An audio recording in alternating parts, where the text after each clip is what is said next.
Alright, hello everyone and welcome back to Kottabos Space Program, where today we are having a look at the space opera mod, which is being made by forum user Teak to Leak Dreaming. And what this glorious little piece of work looks to add into the game is, oh boy, a fair amount of parts that are all extraordinarily overpowered.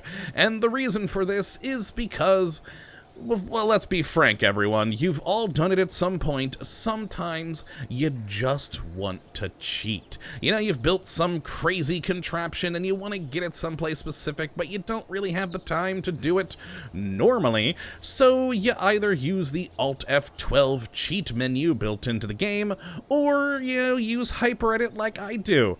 But then the problem comes that doing so, though quick and effective, really isn't satisfying. And that's one of the best things about a game like Kottabos Space Program. Even the smallest of achievements is tremendously satisfying. So rather than teleporting your ship or colony to where it needs to be, Space Opera gives you the tools, those being overpowered engines and generators, so you can still fly them there, just doing so a lot more easily and a lot more quickly than the standard engines will. So let's jump into the VAB and have a look at these gloriously overpowered things. Now let's start off by grabbing a Mark 1-2 for size comparison's sake, and then in the search bar we're going to put Imperial Shipyards. And that is going to give us all of our gloriously cheaty things, which is impressive because not only do we have a beautiful selection of heavily overpowered engines, but we have a new selection of resources for them to be powered by, which I find hilariously amusing because they all have tremendous names. So let's go over those first. So for the different resources, the first one we have up here is Illudium, and this is going to be a pretty important resource mainly for reactors, as it helps you produce a lot of electricity using Illudium. And we have 6 different containers here in various sizes, which, there we go, we can pop on that one, which is the ESTL4, which holds 15,148 Illudium.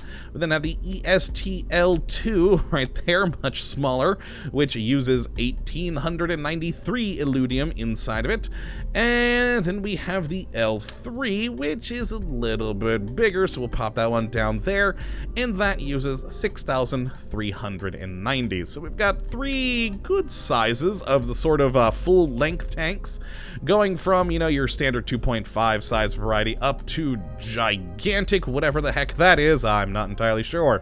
But they hold a lot of Illudium. Now, perhaps you only want a half-size tank, and that's where these ones come in. You have, of course, the EST S4, which holds 7,574. We then have the EST S3, which holds 946. I'll pop that right here for the time being. And what I assume is an incorrectly named EST S3, you know, same name as this one, but holding 3,194. So again, we have just 3 different sizes of half tanks holding all the Illudium you need for power generation. Now, of course, generators need more than Illudium. We also need Phlebotium, and those come in these tanks right down here.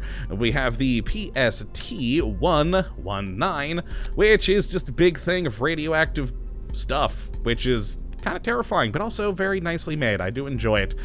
We then have the PST-14. Oh, forgot to actually mention the 119 holds 7,246. We'll actually do the PST-1-9 here, which holds 3,432. There we go. And the PST-1-4, which holds just a mere 1,526. Again, 3 different sizes, all for you to enjoy, with quite a bit of Phlebotium mixed with the Illudium will produce you electricity, which is fun.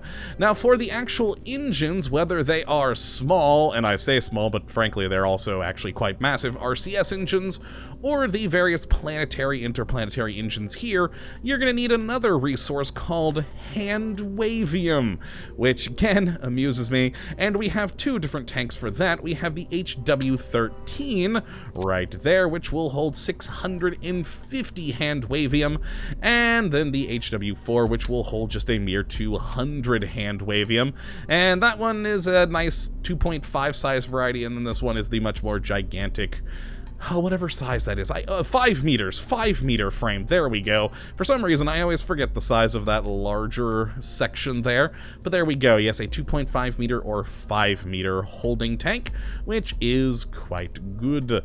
Now, besides those, we also have one more down here, which is Taurus Fecalium, which, boy, is used in a reactor to convert to Handwaveiam. So you can create the Handwaveiam that'll put it into here through a reactor, one of these two fellas right here, using this Taurus Fecalium, and this tank holds 368.9 of it, and you can see it is quite large, but I do love the texturing on this thing, and even on like the side wall of the body here, it almost seems like it's a bit bulbous of a part, which is intriguing to me, but I do love the look and feel of it.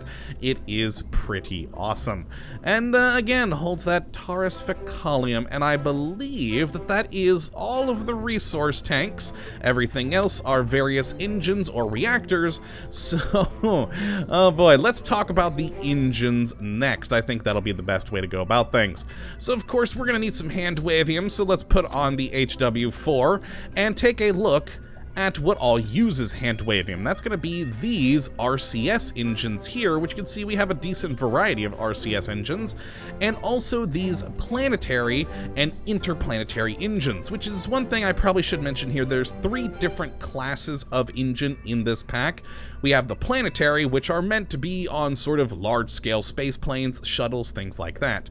The interplanetary, like this one, which is meant to go, say, between our home world here and Duna, and then finally you have the, oh my, am I suddenly blanking on the names of things, Interstellar engines, there we go, which are ones like this warp drive or this warp drive up here, which are of course made to go between solar systems. And these actually are dependent on the rover dude Alcubierre drive, so you will need to have that installed in your game to have the warp engines functioning. But let's actually backtrack to the planetary engines, which I guess the RCS ports would be, fall under that, and of course they do use Handwaveiam, and we have 3 different kinds of RCS ports. The first of them are just single nozzle ports. We have the RCS port R0200, which comes in 3 different sizes. So we have the R0200, the R024, and the R08. And as you can see, just 3 different sizes from a very, very large RCS port, which effectively could actually almost be used, well, actually it probably could be used as a engine on a normal ship. As you can see, it has a RCS thrust of, well, oh boy, that is, ooh, how many zeros is that on there? Oh, 2,900,000. Yes, perfect. 2,900,000 thrust ISP. Now, of course, the thrust power is only 192, and it'll use 0.043 Handwaveiam per second on the largest of them. The smallest one, still similar sort of ISP, only 8 thruster power, and will use 0.0018 Handwaveiam. And yeah, just some nice little selection of different size RCS ports for exactly whatever you need their purpose to be, which will basically just be determined by how big your ship is. We then again have 3 sizes of dual port ones, which kind of come out at an angle. We have the R45-200, the R45-24, and the R45-8. 8. Again, just 3 different sizes, and these things are powerful RCS engines, having the same thruster, power, ISP, and usage of Handwaveiam as these ones up here. Just this time we have 2 nozzles, which is always convenient. Now the next 3 again are a 2 nozzle system, but they are straight out side to side, as you can see there, and we have the R9200, the R9024, and the R98. All of which, again, very good, very powerful, very useful RCS thrusters will help you keep your space station stable or your giant cheaty ships in the right path that they need to go? Question mark? Maybe? Hopefully, as long as you put it all in there right. Now, as far as the planetary engines go, we have 2 different ones, the HW Force 10 and the HW Force 5. Now, the HW Force 5 is a 2.5 meter engine, as you can see here. Beautiful thing. And it does have a max thrust in vacuum of 3,200 kilonewtons and will use 1.004 Handwaveiam per second. Doesn't need any air intake or anything like that, but it does have a vectoring range of 10 degrees on a gimbal, which is always quite convenient and is overall a very powerful single engine. Now, the HW Force 10, which is, oh boy, 5 meters in size, there we go, will produce a staggering 8,200 kilonewtons of force in vacuum, will use 2.573 Handwaveiam per second, and again, a vectoring range of 10. It's just a supersized version of the 5. Now, the next engine we have is for interplanetary travel, going between planets, and that is the HW Force 30, and this, oh my, is gorgeous. I love this engine to death. It is just beautiful. And it will produce oh god, yeah, there we go. If I can actually get that thing to stay, excellent. Will produce a massive 232 kilonewtons of thrust in vacuum, and will use 51.994 Handwaveiam per second. And this one, though, only has a 1 degree vectoring range, so not a whole lot of control on it, but you know what, it still does have some, and it is beautiful. And I also do quite like the structure that goes over it for when you do have the shroud turned on. It's quite cool, very industrial looking. I do enjoy it, and it is a super powerful engine. Now, the next 2 engines that we have are the Interstellar drives, where we have the AWD-23, which, oh boy, there we go, is a very Star Trek looking warp drive there. Very cool thing. It does have a bubble guide like with the Rover Dude ships, or the Rover Dude Alcubierre drive, and basically everything of your ship needs to fit inside the bubble. This, though, has a much larger bubble than the Alcubierre drive from Rover Dude. In fact, if we toggle it on here, we can't even see it because it is bigger than the vehicle assembly building. We'll be able to see it, though, when we do get out and test this thing out in the world. You can kind of see the color difference right there, but it might be hard to see on YouTube. But this thing, I mean, technically it produces thrust, but that's not really what it does. It's an Alcubierre drive. It basically very quickly moves you in whatever direction you're going. And this is going to use another special resource that gets produced by one of the generators down here. We didn't talk about it in the containers because there is no real container for it. You just basically have to be constantly producing this polarity field with this generator here. And so that is how this thing works. A lot of electricity per second plus a lot of polarity field, and you'll get moving. Very fun. Now, the other warp drive that we have is actually a retractable drive, which is quite fun. So we can actually, I don't think we can extend it here in this building. We can only extend it outside, but again, very Star Trek looking warp drive, again using that polarity field to power it. Now, next, let's talk quickly about the power generators. Now, I did briefly go over it, telling you that the Illudium up here plus the Felbotium combined together will produce electricity for you. So that is very important, and we have 2 different generators for this. either the PERC 2400 or the 3000, and the 3000 is a half size tall, but is a bit bigger than the 2400 here. Sorry, mixing the two up there. Now they'll heat up quite a bit, being generators, and they will use 1.08 illudium per day and 0.43 felbotium per day in the 2400 to produce 85,000 electric charge per second. That is why these are tremendously overpowered, but awesome. And the 3000 version, oh my, produces 100,000 electric charge per day, and actually using the same amount of illudium and felbotium. I don't know if that is an error for the time being, but you know what? It's great. It produces a lot of electric charge. You're gonna need it. Now, as for producing the Handwaveiam for these engines, that's actually pretty easy. You're going to need either this TH2 unit TH1 or T2H unit TH4, and these both produce Handwaveiam using electric charge in terras fecalium. So to produce Handwaveiam in here, you're going to need this terras fecalium plus one of these generators, and in the TH1 you will use 0.45 terras fecalium per hour and 16,000 electric charge per second to produce 110 Handwaveiam per second. And the TH4 you'll use 1.8 terras fecalium per hour and 58,000 electric charge per second to produce 500 Handwaveiam per second. And yeah, again, that's why you're going to need these for a crap load of power, but good times and you'll be able to produce that Handwaveiam.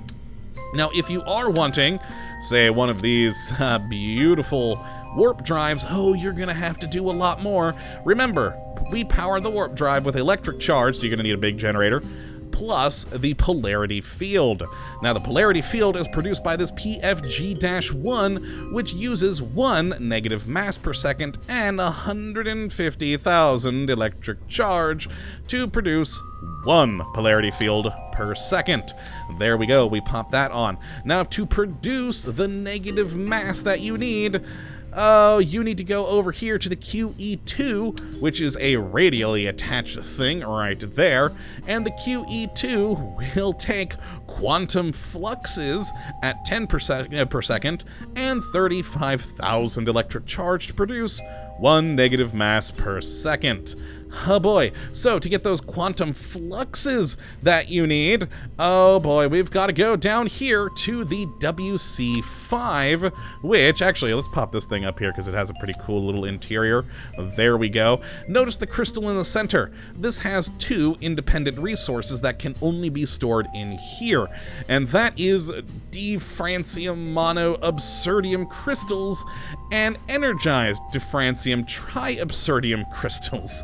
Oh, the names of these things. So what you're going to have to do first is actually run this one up here to take the diffrancium mono absurdium crystal plus electric charge to produce the energized crystal.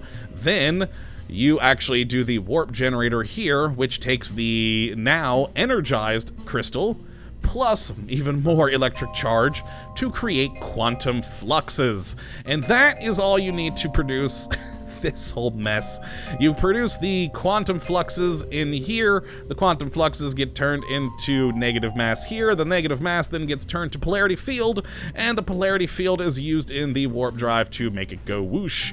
And that is how all of this works. It may be cheaty, but you know what? It actually involves a lot, which is why I love this thing. So let's actually load up first a planetary vessel that I made. We're actually running a bit longer than I had hoped on this thing, but there's actually a fair amount to explain with all of this stuff. So what I have on here is the Imperial Shipyard 2, which has that planetary engine and a tank of Handwaveiam. And so this is the smaller of the planetary engines, the HW Force 5, and this baby, even just at, 1/3 throttle if we start up, very easily flies beautifully. And if we so desire, oh god, we're already getting up to almost 400 meters per second on less than 1/3 throttle. But hey, if we really want to make things go boom, we can turn it all the way up to full, and we're going to probably explode here momentarily because, well, fire. Oh yeah, we're getting those heating effects, and we're up to 13,000 meters per second. Oh no, we just passed 14, and there's all the heat, and kaboom. So that was just a very short amount of time with the weakest of all of the engines. We couldn't even get into orbit at full throttle because, well, it was just so much that it exploded things. So let's actually what the heck, we'll revert back to the vehicle assembly building because, well, I want Valentina to live. And then we're going to go to the tracking station where I have a ship in orbit, which is the Imperial Shipyard, and this baby has the large interplanetary engine, which of course is the HW Force 30. Beautiful thing. And then we also have the Interstellar engine here of the WD-111, and this is the one that does extend outwards, and this is a beautiful ship, and you know, it looks like something you'd normally fly. It's just tremendously overpowered, which is gorgeous. So if we actually we could run through all the steps to create all the things, but we did just explain how it all works in the VAB. So you know what? I'm just going to give it all the resources it needs for demonstration purposes.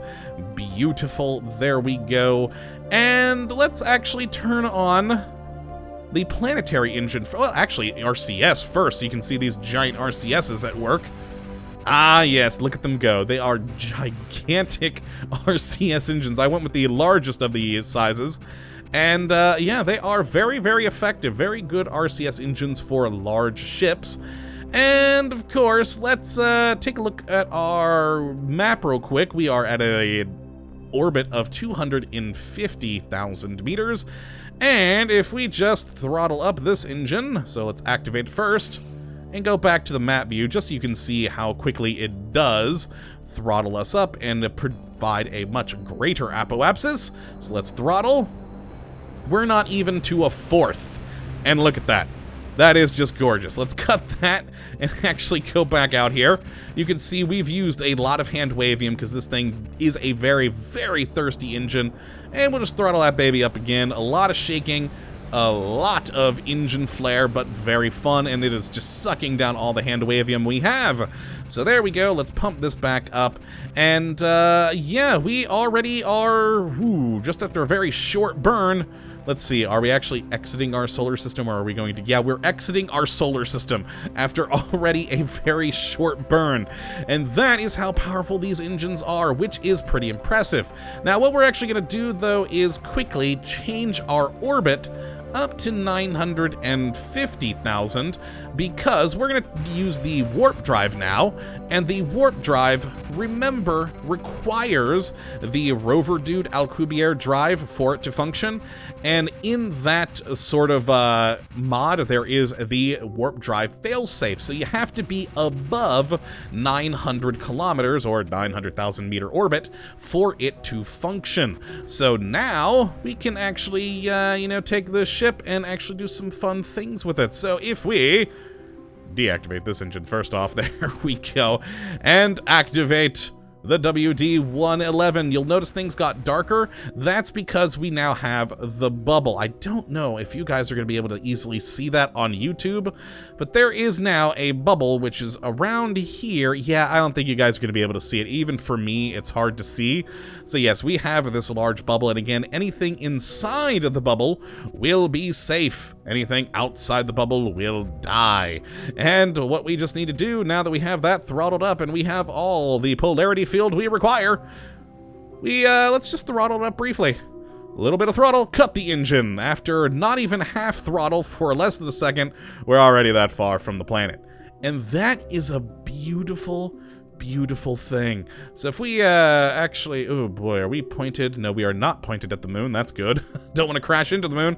Let's just hold it down full throttle for a good second or so. All right, and we are... Where are we now? Oh my, we are way, way out. In fact, I believe we've lost connection. Oh, look! We're almost to the orbit of Drace, at least in line there, so we got that far away from our planet within just a second of having the Alcubierre drive. Or, well, this one's technically just a quote-unquote warp drive on, which is beautiful. Oh, I do love this thing. Let's actually revert it back to the original save, though, where we're around the planet so we can see it in all of its glory.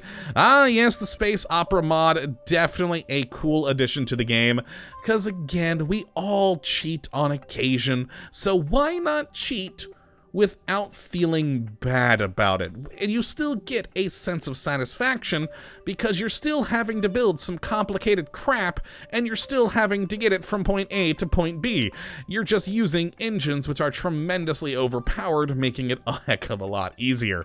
So that is Space Opera. If you'd like to check it out for yourself, definitely go take a look at the link in the description. Have fun with it. Build yourself some amazing interstellar and interplanetary crafts, etc.